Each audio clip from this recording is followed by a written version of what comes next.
You ready?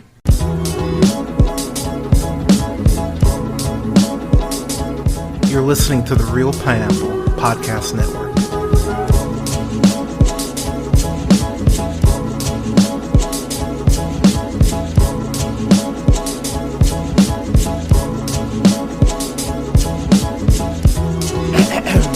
Good evening, ladies and gentlemen, gays and gays. This is the Real Pineapple. This is your humble host, Hunter here. Hope you're having a great night, day, weekend, whenever you check this out. Happy Halloween season. So we are all caught up. I was late on reviews on the 20th. I missed a review that day. But I've been pretty good. I've had a Halloween review for every day this month so far. But Spider-Man 2 came out and I got distracted. So, but I'm back. We're caught up. I've got a review for Toy Story of Terror, which I had never seen until a couple days ago. And I honestly forgot it existed. But I was like, you know what? I love Toy Story. I think that all four films are excellent. At some point, I've reviewed Toy Story 3 and Toy Story 4 for the channel. I never reviewed Toy Story or Toy Story 2. At some point, I'm going to do a retrospective and watch them all over a weekend and review all of them. But Toy Story of Terror is directed by Angus MacLean, who went ahead and directed Small Fry, which I feel like that's a short. So it's a Buzz Lightyear short. So went ahead and directed that. He was a director on this, obviously. He also was a co-director on Finding Dory, which I adore Finding Dory. And he was the screenwriter and director on Lightyear, which, look, I've talked about Lightyear when I reviewed it. That review's on the channel, but I stand by my like of Lightyear. I think Lightyear is a lot of fun. Got long live socks. How we haven't gotten socks shorts yet is unfathomable to me. Are we gonna get a sequel to Lightyear? No, but sock shorts is right the fuck there. And considering Disney needs content for Disney Plus and to stop pulling it, put Crater back on Disney Plus, sock shorts would be a slam dunk. So yeah, Disney, do that shit. You're welcome for the name, by the way, because I'm sure I wouldn't get paid for it. But this short in particular is really well done. It's a very simple plot. So basically, the toys are in a trunk of Bonnie's mom. Bonnie, of course, is the new girl who has adopted all of the toys after Andy went ahead and gave them to her. Which, man, that ending in Toy Story 4 is so perfect. Why are we doing the fifth Toy Story? We don't need to. But the toys, the usual suspects, Ham, Mr. Potato Head, Woody, Buzz, Jesse, Bullseye, they're all in the trunk watching a horror movie. They're watching old school Dracula, which I really like. And I can't remember who voices them because I actually don't have it here. But whoever, let me see. I'm gonna have to look this up. It's James Pickens. James Pickens Jr. He's the one who voices Mr. Pricklepants, and Mr. Pricklepants is fucking awesome. He's this cute, adorable bear, and he's very much the horror narrator. He's kind of the Rod Serling of this short, but it works really well because he's explaining all the tropes and everything. And in the same way that I would say something like Monsters, Inc. is a really great introduction to horror for kids, in the same way I said that I think a film like Lightyear would be a really easy but fun way to introduce a kid to sci-fi, I'm going to say the same thing about Toy Story of Horror. I think if you have a 5-year-old especially, and maybe they're into, I know I have friends who have kids that are watching Goosebumps and, they're 5 and they can handle Goosebumps. I still fucking Slappy. I can't handle fucking Slappy, but I think as a little bit of horror, just to kind of dip your toe in, this is actually a pretty good baseline for kids to kind of go and get some horror tropes down. But Mr. Pricklepants, he does a great job as a narrator, and he even says how all great horror films start slowly, you see, and he goes to go ahead and go on this diatribe, and we cut to Mr. Potato Head, who takes his ears out, and so we just basically hear basically hear the Charlie Brown wah wah wah. It's just dead air, which was so goddamn funny. Such a great fucking joke. But since Bonnie and her mom are going ahead, they're on a trip, they go ahead and they stop at this motel. And the thing I really like about this is that it definitely gives you Psycho vibes as far as them being, stuck in the hotel. It definitely gives you some Rear Window vibes. And the fact is, the short does a really good job of just not telling you what the fuck is happening. There's a point where Buzz and Woody, they go ahead and the lights go out, the electricity goes out, and I always forget that Buzz glows in the dark. It was just a very much oh yeah, that's right, Buzz glows in the dark. That was one of the features on the box. I totally forgot about that. But the short does a great job of ramping up tension, because they go ahead and they go into this vent because they're hearing these noises, and they're hearing the rumors about something that's taking these toys.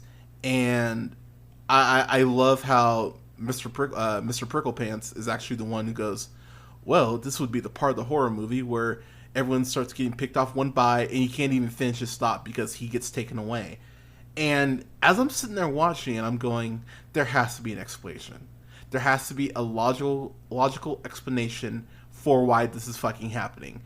And then, yeah, it's actually shockingly simple. It's that the guy who's running the inn is having his pet iguana that he's trained to go ahead and steal toys and valuables from his the people who frequent the hotel, stealing from their bags. And when you say it out loud, you go, that's insane, but it's fucked up, but it's brilliant on his part. Like, he's a monster. Do not misunderstand. But the fact that he's able to train his iguana to just get valuables, it's like, okay, I mean, credit on the training. I guess I have to give that to you, right? But I was actually impressed with what the resolution was and what the reasoning was. I was like, oh, that actually makes a ton of sense. Is it Toy Story 2-esque? Yes, if there is a complaint, it's that they basically recycled that plot element. But there's a sinisterness to this versus someone being a toy collector. You know what I mean? Because being a toy collector, you do actually have to have a certain amount of respect for what the toys represent. So when the collector fixes Woody's arm, yeah, is he going to sell it? Sell him? Absolutely. But there's a labor of love to actually do that, and there's a sense of respect for what Woody is. This guy is just doing it to be an asshole and just make money on the side, when you can already tell he's probably not charging low rates for these rooms that he's renting out. So, and again, there is a sickness to stealing from a kid. I mean, fuck, Mr. Burns got shot because of it.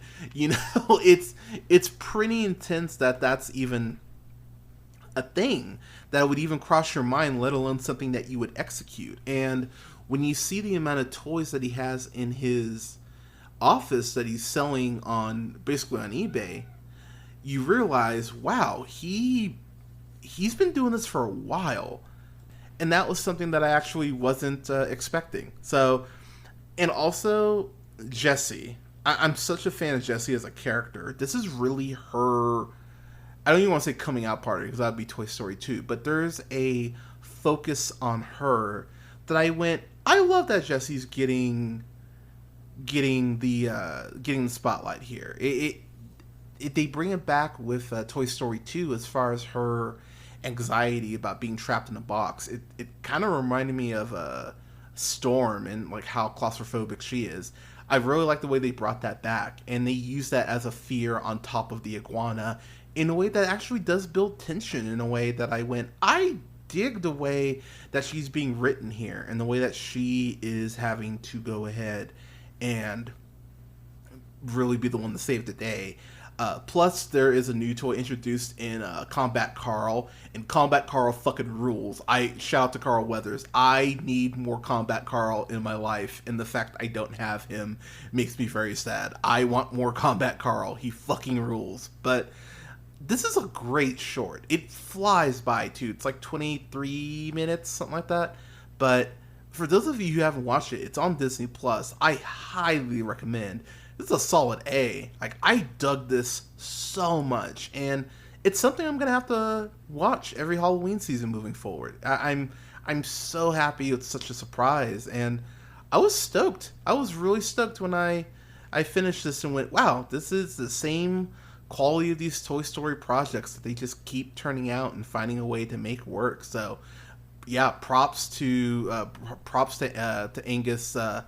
McLean, he crushed this. So yeah, solid A for Toy Story of Terror. But Toy Story of Terror, have you seen it? What'd you think of it? Let us know in the comments. You can go ahead and follow yours truly on Twitch at twitch.tv/jhunterrealpineapple. I'm gonna be hopping on Twitch on oh my gosh, October 29th, which is a Sunday. I haven't decided if I'm going to do it during football or not. Probably be in the evening, but I'm going to be hopping on Twitch. Going to talk about some of my favorite movies of the year so far. Talk a little Halloween films. It's going to be fun. Hope y'all can make it, but I will go ahead and be sharing times and all that as we get closer. But you can go ahead and subscribe, please, at twitch.tv/jhunterrealpineapple. That's REEL Pineapple. Follow me on Blue Sky at realpineapple.bsky.social. You can follow me on TikTok at jhunterrealpineapple. Shoot me an email. Let me know what you think of the show. If you have any review suggestions, questions, let me know. Shoot me an email at jhunter@therealpineapple.com. That again is REEL Pineapple. Don't forget to like, share, and subscribe and rate the show. It definitely helps us out. You can find us on SoundCloud, Apple, Google Podcasts, Podbean, Stitcher, iHeartRadio, Spotify, Amazon Music, TuneUp, and Samsung Podcasts at The Real Pineapple. You can subscribe on YouTube. You can find us on YouTube at The Real Pineapple. Go ahead and just search there. And then for all of our socials, you can find us on linktr.ee/jhunterrealpineapple. We're getting to the end of the month, so I'm going to review for all the Scream movies, as well as a review. I think I'm going to review The Birds. I haven't reviewed a Hitchcock movie on the channel. I want to change that. But going to have reviews up for all the Scream films. Totally Killer. I just watched that recently. That's a fucking fun one. But yeah, got lots of Halloween stuff still coming down the pipeline for y'all before we wrap up this month. But thank you so much for listening. Stay safe out there. Take care of each other. Get your booster. Get your COVID booster. Get your flu shot. Head into those winter months. I want y'all to be safe. But don't forget, as always, to keep it real.